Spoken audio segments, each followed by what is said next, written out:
बऱ्याच शेतकऱ्यांचे प्रश्न काय आले की हा मीटर कसा वापरायचा. तर ह्या मीटरमध्ये कंपन्या भरपूर आहेत. मी एक तुम्हाला जनरल आयडिया देतो की हा मीटर वापरायचा कसा. तर ह्याच्यामध्ये हा सिलेक्शन नॉब आहे. प्रत्येक मीटरमध्ये कंपनीनुसार हे वेगवेगळं आकडे येतं, पण साधारणतः हे ऑफ म्हणजे बंद येतं. त्यानंतर नो कॉन्टॅक्ट व्होल्टेज NCV हे म्हणजे काय आहे की या मीटरनं म्हणजे त्या मीटरमध्ये असेल तर आपल्याला त्या लाईटमध्ये करंट आहे का नाही हे तर तुम्हाला बीप होताना दिसतंय. म्हणजे ह्या लाईटमध्ये करंट आहे, तुम्ही कुठेही हात लावताना तिथं हात लावायचा का नाही. म्हणजे त्या पेटीमध्ये जरी करंट असेल तर ही NCV म्हणजे नो कॉन्टॅक्ट व्होल्टेज हे जी लाईट तुम्हाला ब्लिंक करत करत जाणार. आता मी काय करतो, हे फ्यूज काढलेली आहे. आता इथं बघा वाजतंय का नाही, पण हे खालच्या बाजूला लावलं तर तुम्हाला क्लिअर ते वाजलेलं दिसतंय. किंवा तुम्हाला अजून क्लिअर ऐकायचं असेल तर याचा बीपचा आवाज ऐका तुम्ही. ठीक आहे. तर हे NCV न तुम्हाला लाईटमध्ये करंट आहे का नाही हे कळतं. त्यानंतर हे एम्पियर आहे. आता लक्षात ठेवा एम्पियर आणि व्होल्टेज. आता बऱ्याच शेतकऱ्यांना आपल्या आधीच्या व्हिडिओमुळे AC आणि DC कळलंय. तर ह्या मीटरनं आपण AC आणि DC असं ओळखू शकतो. तर इलेक्ट्रिकलमध्ये सिम्बॉल काय आहे, असं जे गोल वेव सारखं चिन्ह असतंय, लाटांसारखं जे चिन्ह असते ते म्हणजे AC आणि जी सरळ रेष असते ती म्हणजे DC. तर तुम्हाला आता हे काय दाखवलंय, आता ह्या मीटरमध्ये ही कॅपॅसिटी काही मीटरमध्ये असते नसते, पण इथं ह्यांनी दोन्ही चिन्ह दिलेत. म्हणजे सरळ रेष पण दिली आणि वेव पण दिली.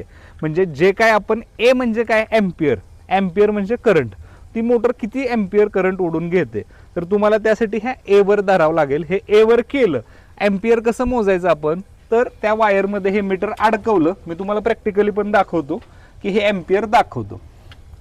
एम्पियर झालं. त्यानंतर व्होल्टेजला दोन चिन्ह दिले त्यांनी, AC आणि DC. तर हे काय करतंय, AC म्हणजे तुमचं किती व्होल्टेज तिथं आहे.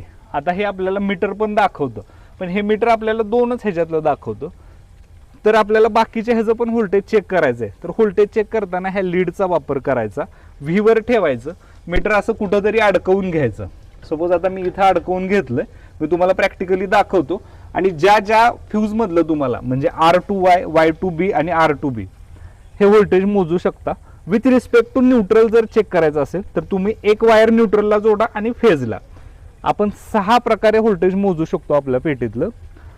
हे R फेजचं न्यूट्रल सोबत, Y फेजचं न्यूट्रल सोबत, B फेजचं न्यूट्रल सोबत, Rचं Y सोबत, Yचं B सोबत आणि Rचं B सोबत. हे 6 जर आकडे तुम्हाला माहित असेल तर तुम्हाला तिथं क्लिअरली कळेल फेज टू फेज व्होल्टेज किती आणि फेज टू अर्थिंग व्होल्टेज किती. त्यानंतर एम्पियर आणि व्होल्टेज हे सगळ्यात महत्त्वाची गोष्ट झाली तुमच्या मोटरसाठी. प्रत्येक शेतकऱ्याला माहीतच पाहिजे की माझी मोटर किती एम्पियर करंट घेते आणि माझ्या पेटीत व्होल्टेज किती आहे. त्यानुसार बऱ्याच गोष्टी तुमच्या डिपेंड राहतात. त्यानंतर सगळ्यात महत्त्वाची गोष्ट येते ती म्हणजे मोटर जळली का नाही. मोटर जळली का नाही ही बल्बानं सिंपल वेनं आपण चेक करू शकतो एक इझिली, की बॉडी अर्थ आहे का नाही.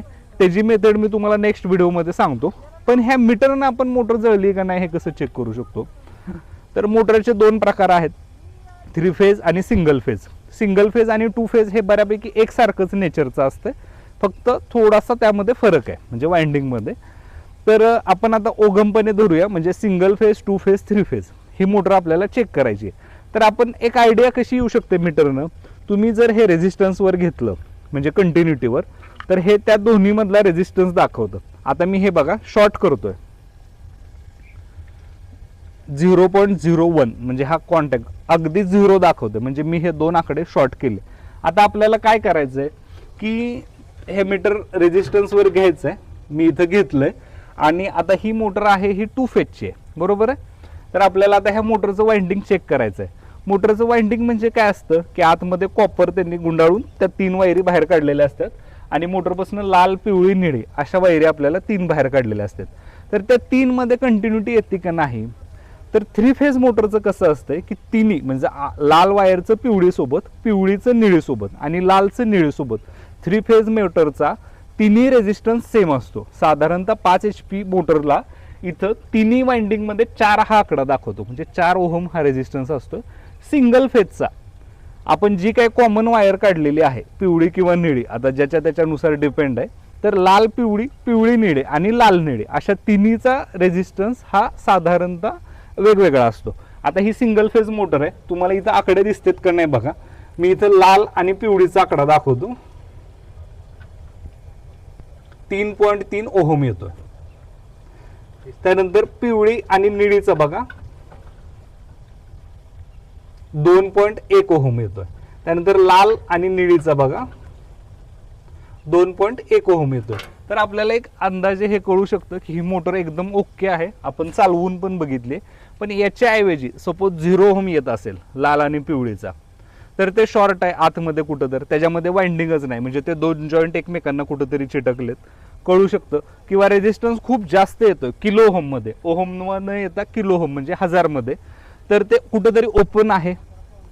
किंवा बल्बनं पण आपण कसं चेक करायचं हे कळू शकतं. पण तुम्हाला आता एक साधं आहे, प्रत्येक शेतकऱ्यानं क्लॅम्प मीटर का ठेवा सोबत तुमच्या, की यानं तुम्हाला मोटरचं व्होल्टेज, एम्पियर आणि मोटरच्या वाइंडिंगचा रेझिस्टन्स, वाइंडिंगच्या रेझिस्टन्सवरनं आपण एक अंदाज लावू शकतो की मोटर आपली चांगली आहे का जळाली.